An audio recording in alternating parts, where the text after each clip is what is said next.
Thank you so much, and very nice to be with everybody here today.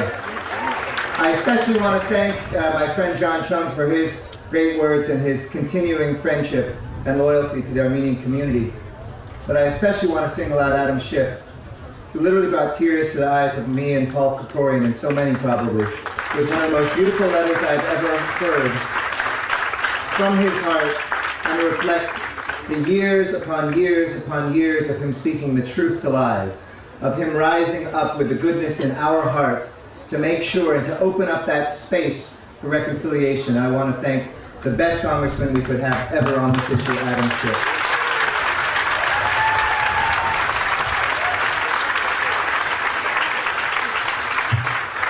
On behalf of the city, with Councilmember Paul Krikorian, I'd like Paul to stand up to be recognized as well.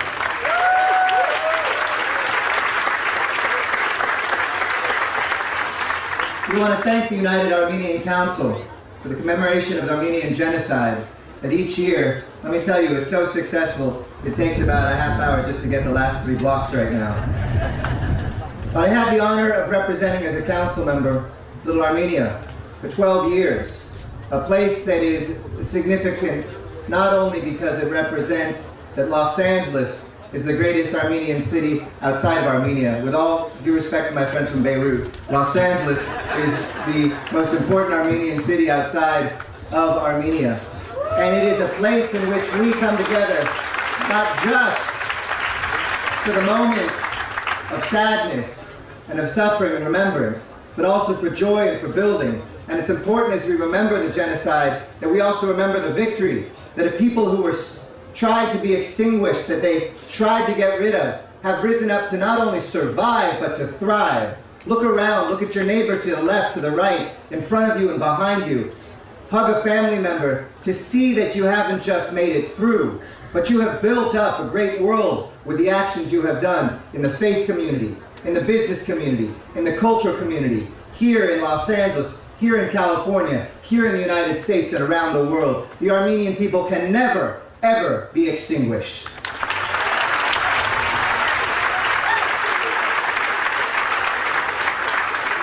But it is a sad note that we prepare in this year, and we've been preparing for a couple years, that we will come up to 1 century, 100 years. Each one of us who is here today has known somebody, touched somebody, heard from somebody who has survived.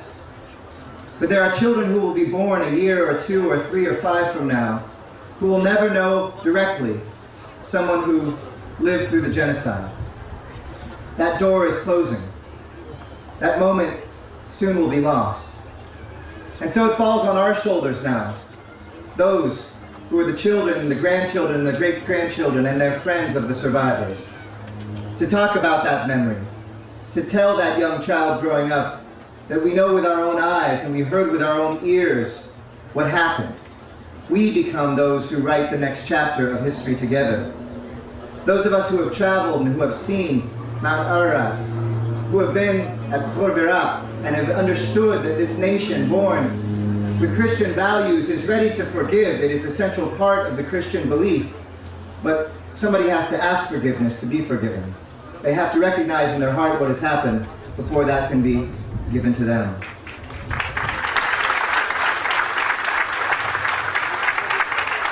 You have made us a stronger city, and I'm proud to be your mayor. But you've also made us a stronger world and taught us the lesson that every new lie that is told must be answered with an old truth. And we know what happened. We also know as human beings that no human being's hands are ever clean. As Americans, we know what has happened to those who came before us in these lands. We know slaves who were brought here on ships. We know, both as victims and as perpetrators of violence, maybe not by us, but by people who came before us. That is a recognition of being human, that we recognize our weakness, that we ask God for forgiveness. We ask God to remember those whose lives were cut down, children, boys and girls, innocent civilians who were there in the wrong place at the wrong time because somebody came and used violence to snuff out the potential and the line of the life that they would have given generation after generation after generation, not just to the Armenian people, but to this world. And today, as we stand together after the loss of Kasab in Syria, we say every year we can't let this happen again, and yet it happens before us. And so we must stand together to speak truth, not just of violence, but of the loss of a city that resonates with each one of us because we know it repeats the history that had happened 99 years ago. That Armenians who have lost all of their possessions and their church and their homes, and in some cases their lives, that is happening in our modern world today in 2014, and we must do everything we can to stop it.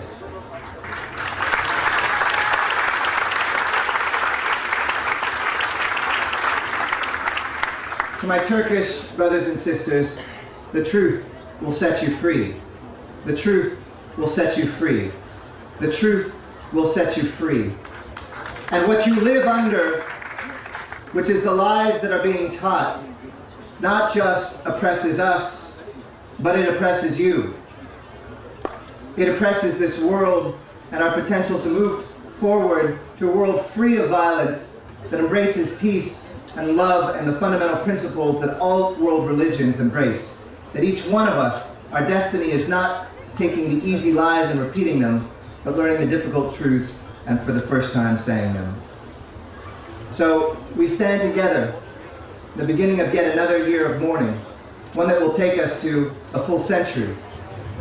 Let us make sure that the future years are ones in which we tell the stories with a smile on our face, a smile of survival, a smile of thriving, a smile that is the human story, because there are no more lies, just a recognition that a new chapter indeed has started, one that will complete the full circle and finally recognize the dead.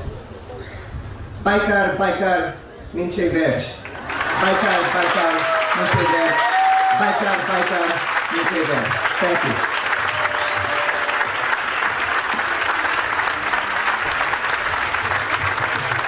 Thank you, Mr.